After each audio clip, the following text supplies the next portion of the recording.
Yo, what's up, people? I'm your host, Jay Will, and I would like to welcome you to Inspire God's People, where we balance faith and business to guide you to your purpose.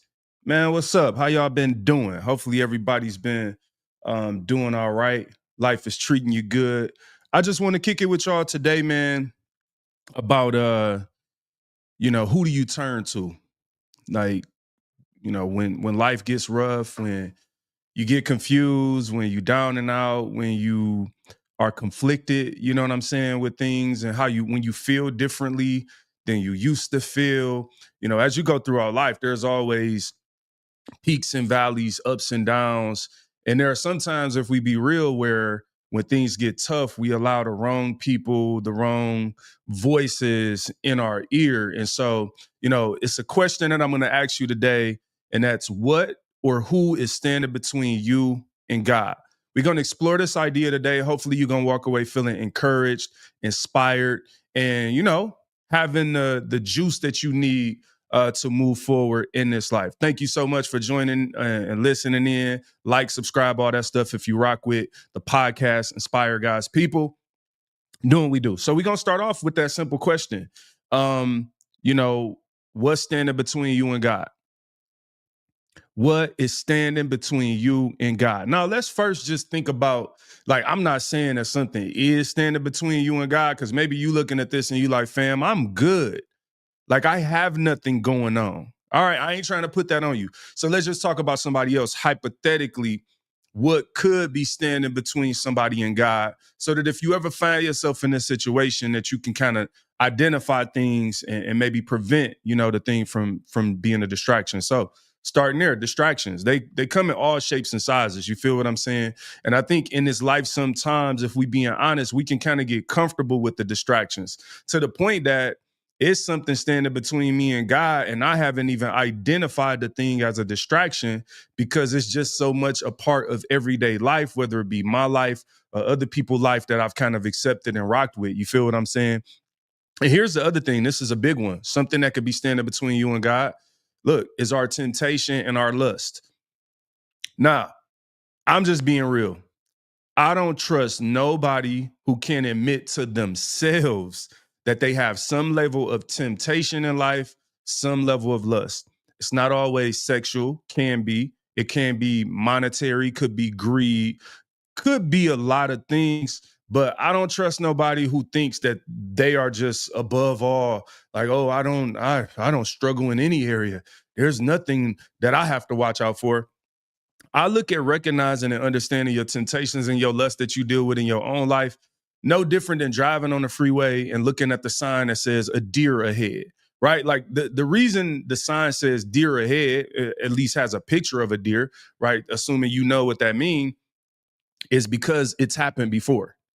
Like, it's been a deer on that road before. And sometimes that's how temptation and lust operate. It's like, oh, it's just understanding in your own life. You know what? Ooh, I recognize that I get kind of weak, or I get distracted when this type of situation is happening. Or when I'm in this type of environment, I notice that I'm not quite myself, or whatever. And these are ways, like, the first way for me is, like, if I could be real with myself, that I have things to watch out for, then maybe I can prevent myself from crashing into the deer this next time. Feel what I'm saying? So again, what's next? False teaching.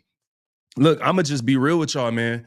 False teaching is one of those distractions that comes between us and God, that I think a lot of us just, like, we just accept it. And here's the reason why, right?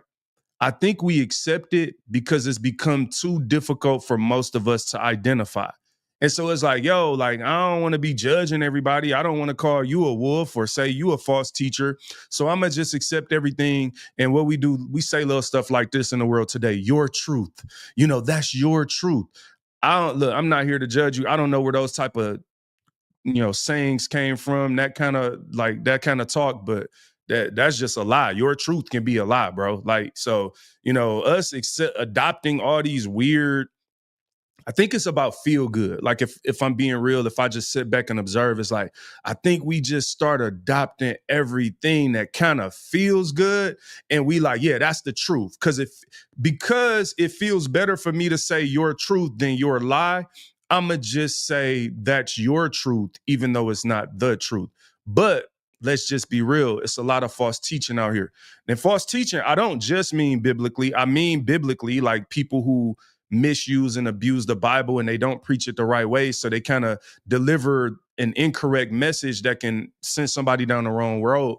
But in the most simple terms, bro, like a lot of people on podcasts, just like, a podcast like this, it's a lot of wolves out there. It's a lot of false teaching. I'm gonna give you an example of what I mean by that, because false teaching doesn't always come from a teacher. And here's what I mean. You could have, let's just say, a celebrity on a podcast. And let's say that celebrity is somebody who you like because of their acting, their skill set, their music, whatever performance they do, you feel like they're talented. And that may be the truth, right?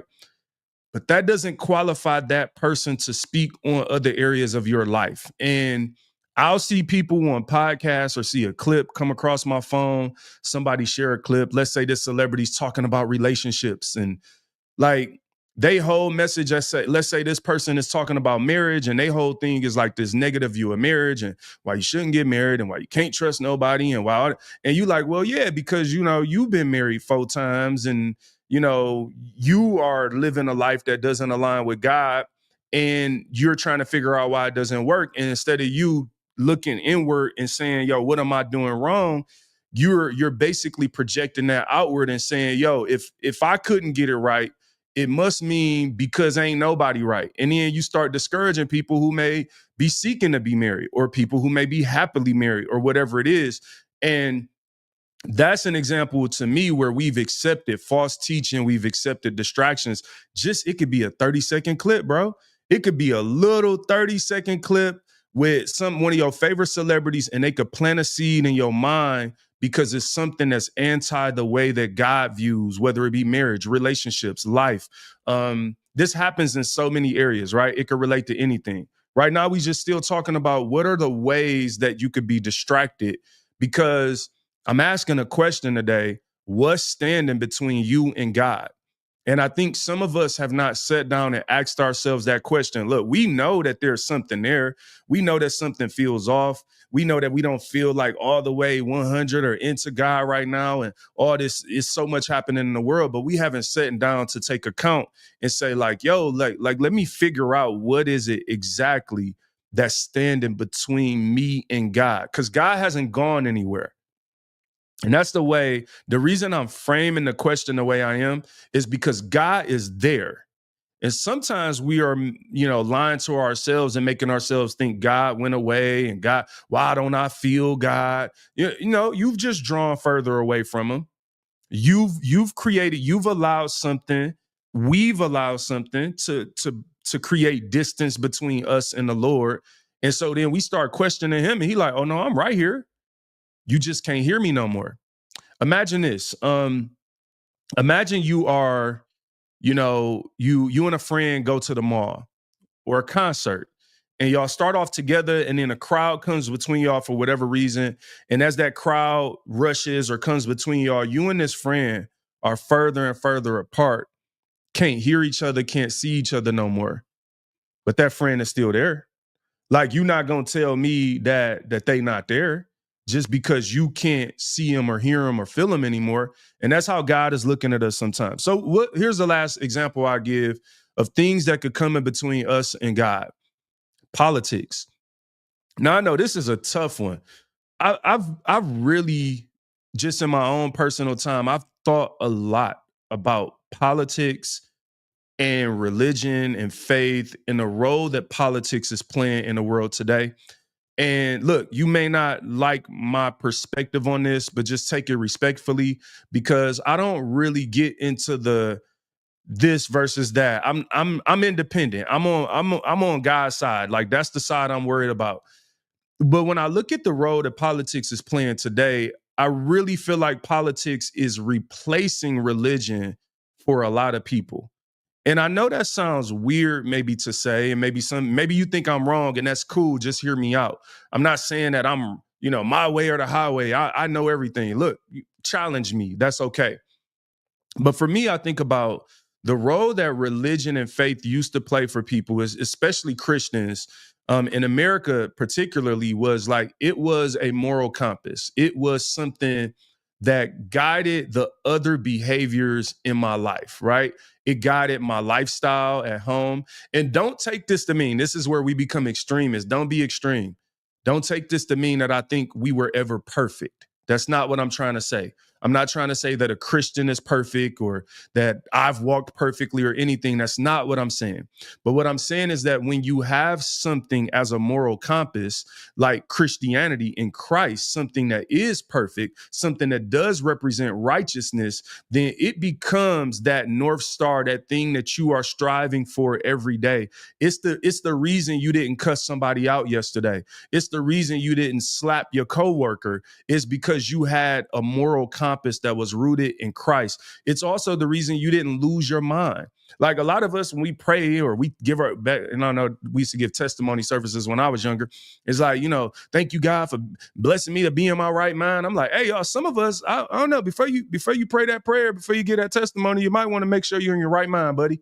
Because some of us today ain't in our right mind. But what am I trying to say? Like, we went from being a society of people that valued having some level of composure in the midst of challenging situations to really a broad society of people that really champions people who crash out.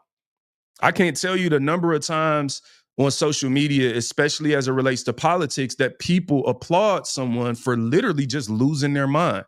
And I don't care what side is on that. See, and this is why I also feel that politics is replacing faith for many people, is because most people can only hear you through the lens of Democratic and Republican right now. Like, right now, if I told you I voted for a Democrat, you're gonna turn me off or turn me up. If I told you I voted for a Republican, you're gonna turn me off or turn me up. You're gonna come to all these conclusions about who I am and what you think about me, because you have allowed your politics and the role of politics to become a religion to you.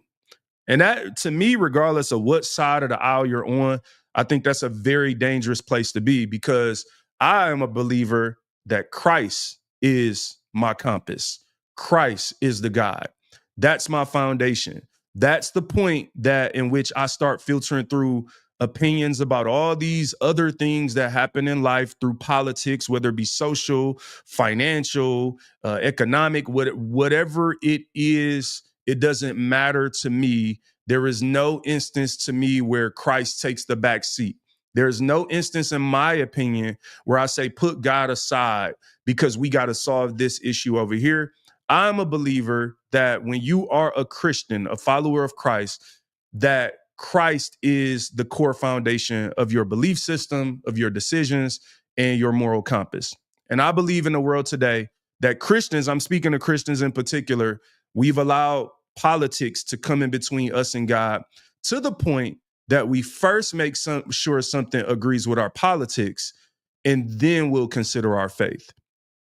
And how do I know this? Because I see Christians fighting for various reasons with one another because of politics. So we're going to pause that there, because I'm probably going to lose a lot of people just for even mentioning that, because, again, it has become our religion. So now the question, like, now that we've established, hey, here are some things that could come in between me and God, and these are just some things. Of course, there's way more things that could come in between you and the Lord. Then now the question becomes, well, how do I get back on track? Like, if I'm struggling, if I'm guilty of this, like, how do I find my way back to thinking like a believer, right? In following Christ ultimately.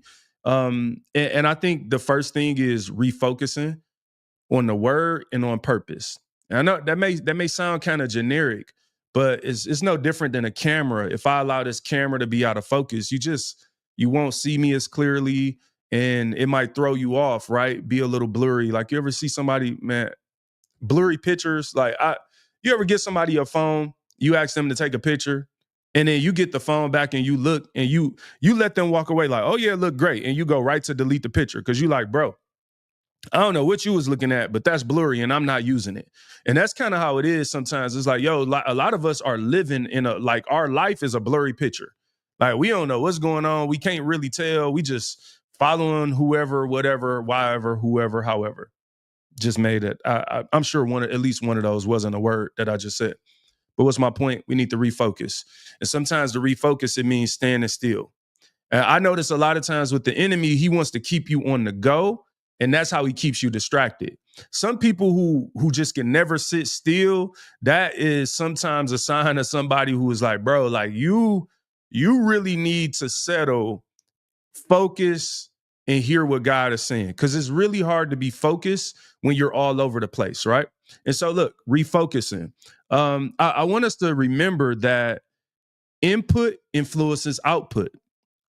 What I mean by that is kind of like the example I said earlier, where it's so easy nowadays to be listening to a toxic podcast and you haven't even realized it's toxic. It's just, and it might be a happy podcast, but it's happy in sin. It's just continually talking about and affirming things that are anti the way the Lord has taught us to think about them. Things like relationships, marriage, business, just again, our character, how we treat other people, the idea of like, this this territorial mindset of like, yo, you could be a Christian and I'm a Christian, but if you from this side of the tracks, then I view you this way. And like the blood of Christ ain't even strong enough to bond us anymore because we've raised our politics above that. And so I just think that we got to understand that the things we allow to be spoken to us and the things that we accept, even when we hear them, they're going to influence the output. They're going to influence who we are and the product that we put out into the world, the person that we are. And some of us are walking around, if we be honest, and it's like, bro, I'm not even acting like a Christian no more because I'm so caught up into these other things that don't have nothing to do with God, right? And sometimes it's because I don't trust God anymore. And a lot of us are trying to solve God problems ourselves because we feel that we are better fit and better suited to solve the problem than God is. And that's why we stopped praying, and we started, crashing out because we think the crash out is in some type of way more effective in producing some level of result. And maybe in the short term, you feel like that's a victory, but in the long term, I don't think it's good for us. All right, so moving on. Just keep in mind, this could look different for different people. So as we talk about how to get back on track, I don't want to try to paint the picture that there's a one size fits all, right? Like, these are just some ideas and some things that I think about in my own life and some things that I'm sharing that might help you. But I'm not saying these are the only ways to think about getting back on track, right? The way that I think of it is remixing your life. When I think about getting back on track, I think about like there's all this noise in the world, and when you mix in music, it's like you got the drums, you got the piano, you got the vocals, and a great song has a good mix on it, and it just means that things are at the right level. So you don't want the drums too loud because it could be distracting. You don't want the piano too loud and you can't hear the vocals. You really want this nice blend. And sometimes in our lives, I think we allow our lives to be like a bad mix.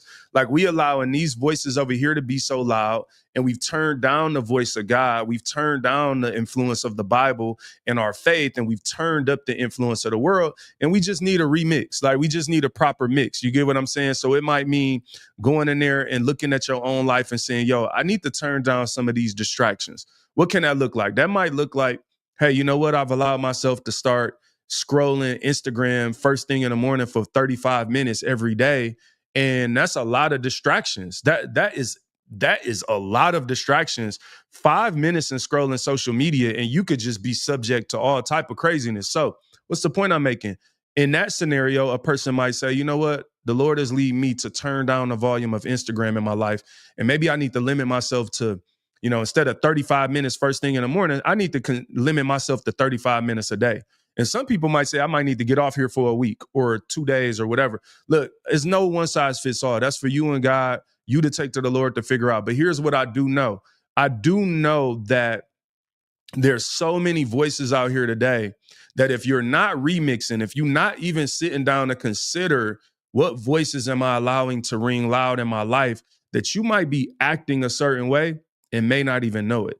So we need to turn down the distractions and turn up the Lord, turn up the word of God, turn up the faith, right? We need to be proactive. I think we've allowed ourselves to become a reactive society. And some of that is because of social media. What happens? Every day you wake up, there's a million things going on. And if something crazy enough happens, good or bad, then everybody on social media will be reacting to the same video. And so this thing had to happen for me to react to it. And a lot of us are living our lives just in a reactive mindset. And for me, I'm a proactive person, and I'm gonna be transparent. Like for me, I remember when I first started this podcast, like I have so many proactive topics and things that we talked about. An example is AI. I remember I've done I think I've done 2 episodes on AI maybe 2 years ago before AI was like really blowing up, year and a half, 2 years, whatever it may be. And then I remember shortly a month after that, it was crazy, like AI, Chat GBT launched or whatever. It became popular. Maybe it was out before then. But my point is, I'd always value being proactive, because I think that's when I'm hearing from the Lord, is when I'm proactive. Being reactive for me, or trying to create a channel that's based on video reactions. And I'm not dogging nobody that does that, but for me, it's not the mindset I like to live my life in, because it means I have to follow something first to be something. And I just don't like that mindset. Like, I need something else to happen, and then my whole life is just reacting to everything. And again, I don't want to be too harsh with sounding harsh, like I'm judging people that are doing reaction videos or something. That's not the thing. It's that's a mindset that I think we've turned up too much, and we need to turn the volume down on being reactive and start seeking the Lord and saying, how do you want me to proactively go about things in this life? Because I think at the end of the day, it comes down to reconnecting with the Father. And it's really hard to do that if you got all these things standing between you and God. Here's where I kind of want to wrap this up at. Real life matters. And I know it's tough because social media is a place where I'm talking to you right now, right? So I like social media. I do generally like social media. Got to say it slow to make sure I'm not lying. I do like it, but it also is a challenge to me, because I think it's become so dominant in our lives that we don't actually value real life as much as we used to. In fact, I've made this argument before on the show, that people, without even knowing it, have placed more value on their digital life, social media, online, than they do in reality. And I don't want to go too far down that rabbit hole, but what I will say is that, actions speak louder than words, right? You got people that just put way more effort into who they are online, how they come across online. We become slaves to the algorithm. Like, whatever the algorithms say we got to do to reach more people, we do it. All right, I got to put out 5 videos a day. They got to be 30 seconds long, and this, and this. And look, I'm just as guilty as anyone else. I've played that game. I've tried to. But for me, at the end of the day, I realized, like, look, real life matters way more than all this stuff. And the more that I focus on my real life, and the more I focus on really developing as a person and growing in my real life, honestly, the less necessary it is for me to try to act like anything online. Like, you could think whatever you want to think at the end of the day. And I think that's not to say that that's like some self-righteous way that we all should be thinking. It's just, what I'm saying is that it's my way of saying my real life is more valuable, and I'm going to continue to protect the value of my real life. Now, I'm not living in a stone age and don't realize that social media has a place in the world and is not going backwards. It's going to be more and more relevant, and, digital and online. But I also understand the challenges that come with the digital reality. And the more that our value becomes more focused on that, the more it blurs the lines and even puts us at risk in our regular life. I'll give this example. When you think about AI is interesting to me because, and I'm not going to go too deep in it, but I've done a whole podcast on AI, like I said, a year and a half ago. It's very interesting to me because I think the more we lean into AI, the more we get to a point where you actually don't even know what's real and what's fake. Like, I've seen videos of Michael Jackson, Elvis, and Tupac at the gas station. Like, And yeah, like you talking about early stage AI, like very early stage still, and they pretty much look real. Like, and so then I've also seen like AI versions of real people saying or doing stuff that they didn't actually say or do. So imagine like how many bad ways that can be used. Like imagine how dangerous that is when, especially for people who put so much value on digital life, or for people who are so distracted, so easily controlled by a 30-second video clip of what someone said or something that happened, when it's like, bro, you don't even know if that happened. Somebody could have edited that. But we've started to base our lives so much on what happens online. Last thing I'll say about that, going back to politics for a second, this is a very interesting thing to me. If I base my real life based on what I see online, then I would think in real life we was throwing grenades, World War III, like a white person and a black person can't be in the same room, a Democrat and a Republican or whatever. Like online, what I've noticed is that the most extreme people have the loudest voices. I also think that's dangerous, but I'm not going to go into it.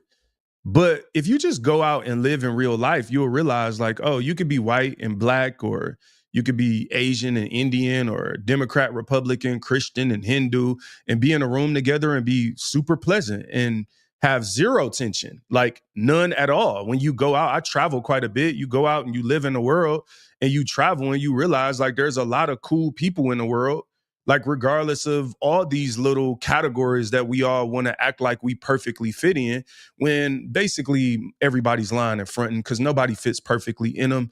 And like for a fact, I know that people are fronting.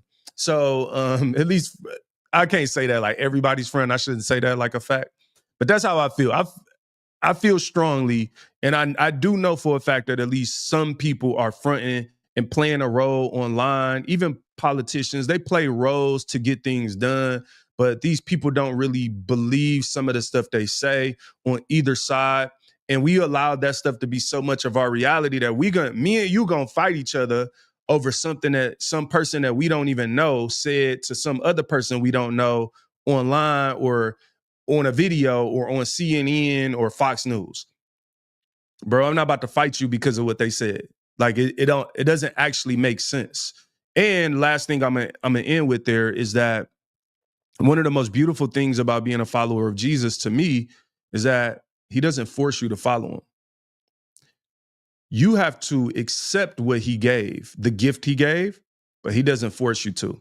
And I think all of us could take notes from that in the world today. As I look around and we're all forcing our opinions and our politics and our views of the world on other people, and we've allowed the enemy to be the strongest voice, the enemy that has a voice that basically says, if you don't believe what I believe, or you don't do what I do, then you're the evil one. And it's so forceful, and it's so like intellectually and logically weak, such a weak position, but it works on people because we've become so emotionally driven. I say all that to say there's a lot of things that could be standing between you, myself, and the Lord. And I'm hoping and praying that today has at least made you think just a little bit about taking a step back and detoxing and eliminating distractions in your own life, whatever that might look like. And also turning down the voices that are ungodly and turning up the godly voices. And again, this isn't about one size fits all. This is about you and God. This is a personal walk. This is a personal decision. But, I would just hope to encourage and inspire you to be your own person. Don't allow the world to define you, and don't allow people to force you to be a way that you don't even know why. Like, why is that the way to be? Like people have gotten to a point where they think they could just tell us who to be and it doesn't even have to make sense to us. I should just do it because the whole crowd is doing this. I should just do this because of basically peer pressure. Come on, we learned about peer pressure in elementary school. You don't just smoke a cigarette in the third grade because everybody else smoking a cigarette, bro. That ain't what you teach your kids. You don't teach your children, hey, when you go to school, whatever the crowd is doing, just blindly follow them, because if everybody's doing it, it must be right. But I feel like that's how we operate as a society now, we think that we could just pressure or bully people into thinking or believing something or taking a certain position. And at the end of the day, we don't even have to explain to them why we think this is the way. Just, hey, we all doing it, follow us. And it's like, I'm just here to tell you, regardless of what all of the politics that you're on, regardless of what you believe, even as a Christian, right? The Bible says study to show yourself approved. Like, as Christians, we can study, we can ask questions. Like, we should be believing because we have actually put in some time and effort and energy, not just because someone said to believe. So even within our faith, we shouldn't just be blindly believing something for no reason, right? But we also shouldn't just be rebels without a cause, being rebellious against the faith just because some 30-second clip of some guy that says something that sounds good, or some girl for that matter says something that sounds good, and we just so easily sway and follow these things. And the Bible does say a double-minded man is unstable in all his ways. And I do believe that some of us, because we have this instability, it's hitting us in all areas of our lives. It's not just spiritual, it's financial, it's hitting our relationships, it's hitting us in our job, and some of us don't even understand the value of actually having honor and character and caring about things. We just have become like reckless and emotional and crash outs. And I'm telling you, like, no matter how much like crashing out seems to pay off for people these days, in the long term, having that type of mindset only hurts you. You might think you helping other people. Oh, I told this person, oh, look how, man, that stuff is weird and childish and it doesn't help anyone. Be smart, be wise, be educated, intellectual, be composed, have faith, and most importantly, eliminate any distractions that are standing in the way of you and the Lord. Thank you so much for watching today. Please do like, subscribe, check us out on YouTube, Inspire God's People, and check out my music. Oh, and you know what? I forgot a whole thing. No, we not done yet, bro. I haven't done a podcast in so long. I'm about to cut it off before I even get to look. I wanted to end it. I wanted to do this like song and lyric breakdown, because this concept of what's standing between you and God actually came from my album, my latest project, This Time Is Different. So if you haven't checked out my music, please do check out This Time Is Different by J Will Music. But I'm gonna just spend these last 5 to 6 minutes, let's say 10 minutes of the show, and I'm gonna listen to let you hear 30 seconds of the music, the song, and I'm gonna break down what these lyrics mean. And it all ties into this idea of who do I turn to when things get tough, and what's standing between me and God. Ultimately, when I have a distraction on one side and God on the other, who do I turn to? Do I turn to the distraction and get even more distracted and even more lost? Or do at some point I turn to God? And I just want to say this before I share the music. Regardless of who you are, regardless of what struggles you have in life, what shortcomings you have in life, it is never too late to choose God. It is never too late to choose Christ. It's never too late to choose Jesus. And the thieves on the cross, when Jesus was on that cross, there were two thieves on each side of him.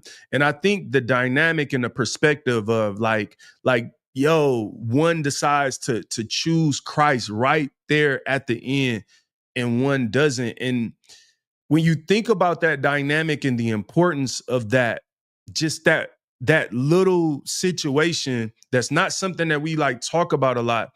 It just shows the mindset of people. We both could be, look, I could be just as guilty and messed up as you, just as sinful as you were. But if I choose Christ, then like I go to heaven with Christ. Like I go down the path of righteousness. And so it doesn't matter what you've done or who you are, but you do have to make that choice to turn to God at some point. It's like, don't be the thief on the cross that was right there with God. Opportunity of a lifetime and couldn't see it.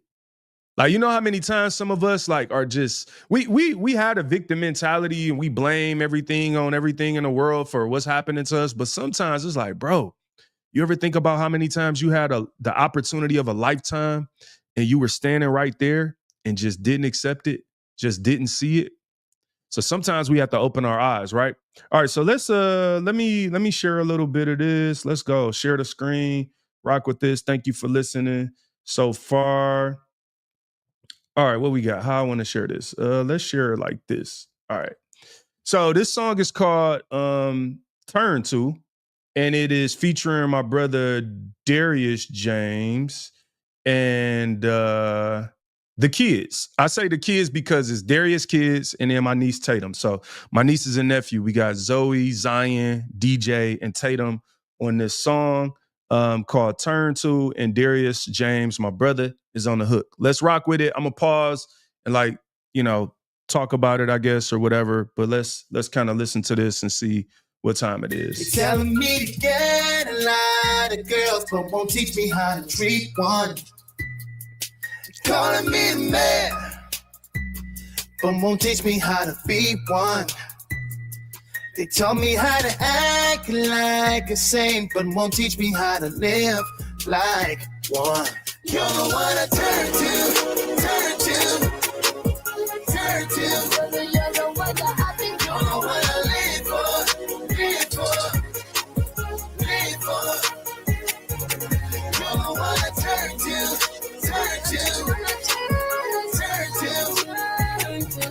You're the one I live for, live for. Too much flexing on. All right, cool. So let me just say this first. Turn To, got my brother Darius on here. We got the kids on the hook. What the hook is talking about is basically it says they telling me to get money, but won't teach me how to keep some. They telling me to get a lot of girls, but won't teach me how to treat one. Calling me the man, but won't teach me how to be one. They telling me to act like a saint, but won't teach me how to live like one. So the whole idea is that in this world, what I was thinking about when I wrote that hook was in this world, people will tell you how to get money. Yeah, get money. They'll make rap songs about how to get money. It's but nobody teaches you how to get some. How to keep some, because keeping it is in your character. That's in being a good steward. Those are the things you see in the Bible. Not being greedy, having some self-control. So it's don't just tell me how to get money. Tell me how to keep some. They tell you how to get a lot of girls, right? You can find out how to get a lot of girls. It's people encouraging you to be promiscuous left and right. But how many people are teaching you how to keep one? They calling you the man. A lot of the man figuratively. This could be female as well. A lot of us want to be arrogant. We want to be puffed up. We want to do things where everybody praise us. But it's you calling me the man, but you won't teach me how to be one. And then they telling you how to act like a saint, right? We could turn on any Christian song and they could tell you how to act like a Christian, dance like a Christian, talk like a Christian. But who's going to teach me how to live like one? So the idea was Lord, you're the one I turn to.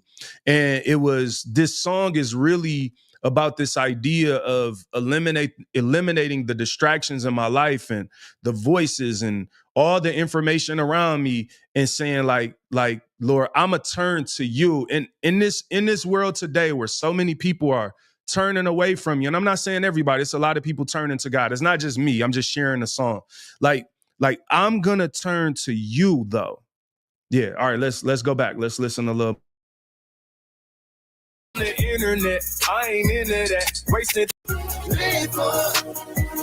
too much flexing on the internet. I ain't into that. Wasting time scrolling timelines. You can't get it back. I just say what's on my mind. Fine if you ain't feeling it. Screenshot but no reply. I know you was still in it. No coincidence. I'm eating on my own. Photosynthesis. I'm texting on my phone. A photosynthesis. Communicate. Okay, cool. All right, let me break some of these lyrics down real quick and I'm gonna be out of here. Too much flexing on the internet. I ain't into that. Wasting time, scrolling timelines. You can't get it back. That's pretty simple, right? All this flexing on the internet, not really my style. Like we talked about, all the time you waste on the timeline, you can't get it back. What did I say? Screw, you can't get it back. Man, I don't know what I said. Hold on, bro. That's crazy. Ain't feeling it. Screenshot but no reply. I know you was still in it. No coincidence. I'm eating on my own. Screenshot but no reply. I know you was feeling it. No coincidence. I'm eating on my own. Photosynthesis. It's the idea of we have become our whole relationship with people is just through screenshots, sharing links. Like, we don't know where it came from. We don't know who made it. Like, we just like, and this ain't really a knock. It's just like me sitting back and being like, bro, in the world today, it's people that we haven't called and talked to each other on the phone for 30 minutes, or we haven't gone and grabbed lunch for an hour, but like we just share back and forth. This is a lot of people. So it's nobody in particular. Please, if you see this, don't think it's you. It's everybody. It's family, it's friends, it's whatever, where we just have allowed the internet to be our form of communication. And some of that is cool. And some of it is like, not as much, right? So yeah, let me keep it going for somebody get mad at that. On photosynthesis, I'm texting on my phone, a photos. Oh, so I say I'm eating on my own photosynthesis, texting on my phone a photosynthesis. So yeah, this whole idea, like, first, what I'm saying is that I'm not going to be a slave to the timelines, a slave to social media. Like, I'm eating on my own. Photosynthesis, I believe, is like when a plant or something feeds itself. So I'm just saying, like, at the end of the day, a lot of people become slaves to the algorithm because of money, because they like, yo, this is how I make money or whatever. And a lot of times money is how we allow ourselves to start really like going against our principles and our character and our beliefs easily.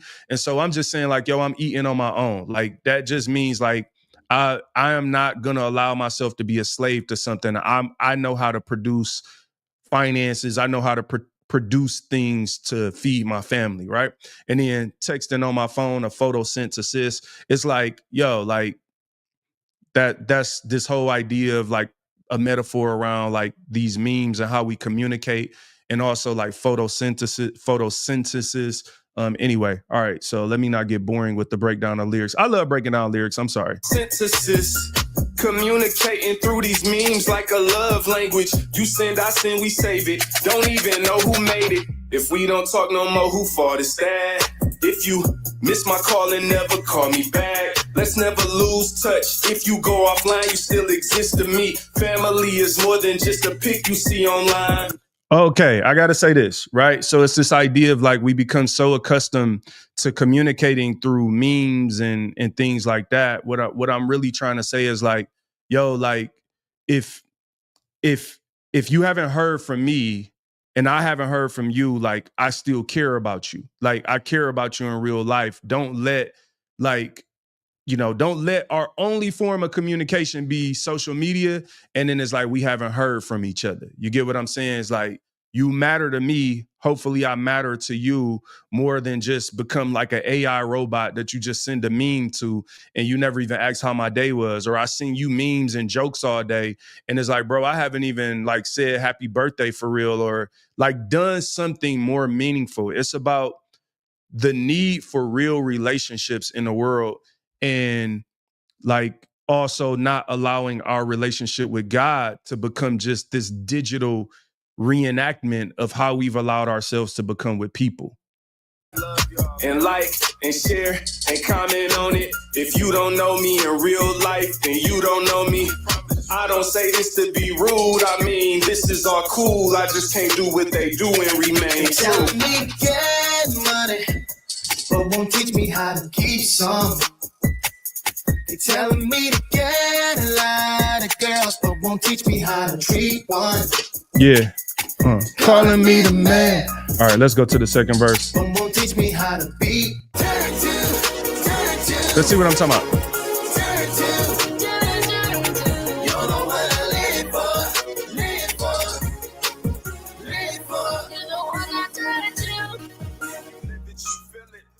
All the lust you need is on the screen, bro. Post up, file, now you shooting free throws. Turn the crowd down, focus on your team. Cool. Oh yeah, I love this. This is one of my favorite. Shout out to my boy Red that produced the track. All the lust you need is on the screen, bro.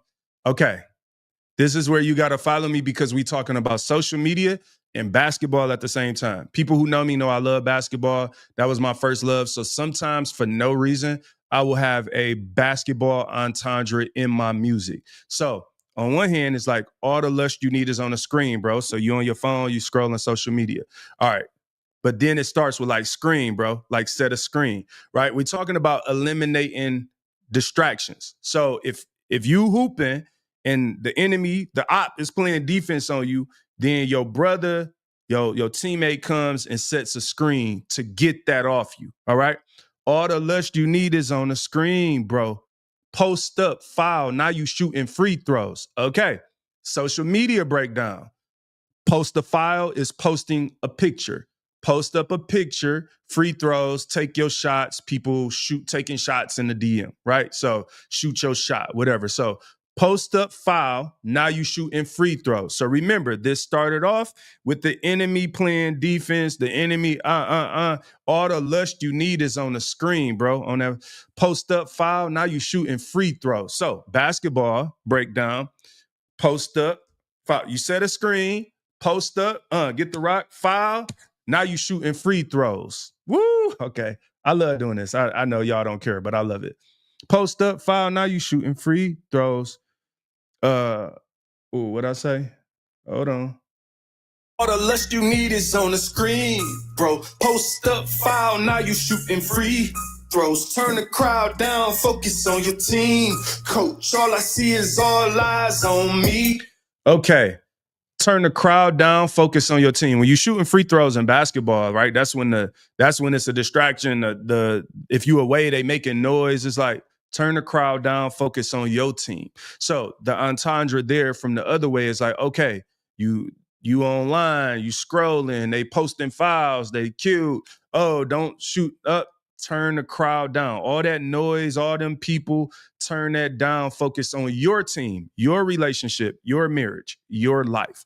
That's kind of what it's out. And then it says, coach, all I see is all eyes on me. And it's really like that pressure of when you shooting a free throw, right? In basketball, that's that pressure that all eyes are on you. In the world today, social media, all that, and everybody's need for attention, it's that people, when they feel like they're getting attention, can get drawn away. And a lot of times that's what comes up with relationships. That's what comes up in our relationship with God. It's like, yo, I'm just like, I'm allowing myself to get caught up in a world that I shouldn't even be in. All right. So that was the whole breakdown of that first part of that song. And I might leave y'all with that. Let's see what else I say. So I'm about to walk around in front like I'm the man. I'm about to walk around like I ain't never sinned, like I ain't never lost. Although I had some wins, if I try to keep that image, it would be to my chagrin. Unplugged from the matrix, follow Trinity. All right, I'm going to say this and I'm going to be out of here. I'm going to just go to that last line. Unplug from the matrix, follow Trinity. Everything before that, I was talking about how you could be walking around fronting and you can allow yourself to get caught up in the fakeness of trying to live up to some image for other people.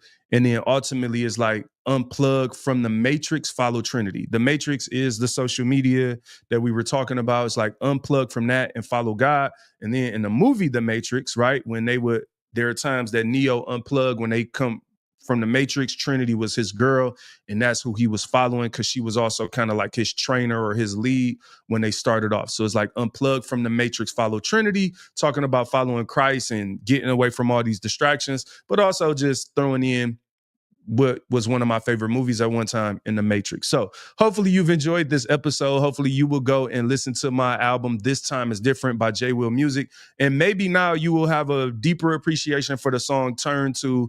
But hopefully above all, you are inspired and encouraged to follow God on your walk, eliminate distractions, do what God has called you to do. Thank you so much for watching and listening. And y'all have an amazing, amazing, amazing day. All right. That's what we